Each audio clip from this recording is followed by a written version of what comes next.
Hello বন্ধুরা, শুভ সকাল সবাইকে আর গুড মর্নিং। তো দেখো আজকে সকাল সকাল চলে এসেছি। আমি সকাল সকাল না, ভোরে বিয়ে বাড়ির গেটে। তো কেন এসেছি তোমাদেরকে তো অবশ্যই বলবো। তো দেখো আজকের ভোরটা এত সুন্দর, মানে কুয়াশায় ভরা, কুয়াশায় ভরা। তার কারণ কুয়াশায় ভরাতে আমি কেন এসেছি, তো আমি একটা ভাবলাম শ্যুট করব। তো সেই শ্যুটটা করার জন্য সত্যি কি বলবো বন্ধুরা, আমি তো শ্যুটটাই খুঁজে পেলাম না, সেই জন্য শ্যুটটা আমার বন্ধ অলরেডি।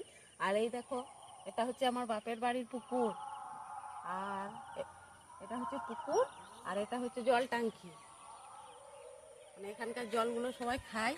আর এই দিকে দেখো বিয়ের প্যান্ডেল, এটা ডান সাইডে হচ্ছে এটা বিয়ের প্যান্ডেল।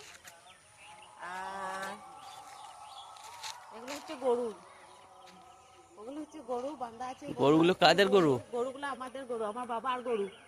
আর আমার বাবা মানে তোমার বাবা পুষেছে। গরু?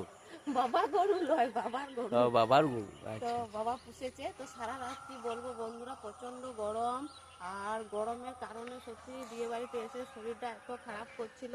ওই ভারী ভারী সাইজ করে আমার দ্বারাই অসম্ভব ভিডিও শ্যুট করা। তো দেখো এখন আমি তোমাদেরকে সকাল সকাল একটা ভিডিও দিয়ে দিলাম, কারণ খুব সুন্দর লাগছে আজকে ওয়েদারটা। ভোরের ওয়েদারটা সত্যি অসাধারণ ছিল, কি বলবো বিয়ে বাড়ি। আর আমি এরকম ভেসে তোমরা অবশ্যই জিজ্ঞেস করবে, কারণ এখন ভোর বেলা বন্ধুরা, কি বলবো। তো যেটা পরে আমি মানে ঘুমিয়েছিলাম, সেটা পরে আমি সকাল সকাল বেরিয়ে গেছি। কি বলবো, এরপরে আর থাকবো না, লজ্জা লাগছে। অনেক লোকজন সব আসছে, কারণ বিয়ে বাড়ি এসেছি, বিয়ে বাড়িতে তো এরকম সাজে থাকা যায় না। তো টাটা বন্ধুরা, দেখা হবে রাতে, ভিডিও শুট হবে।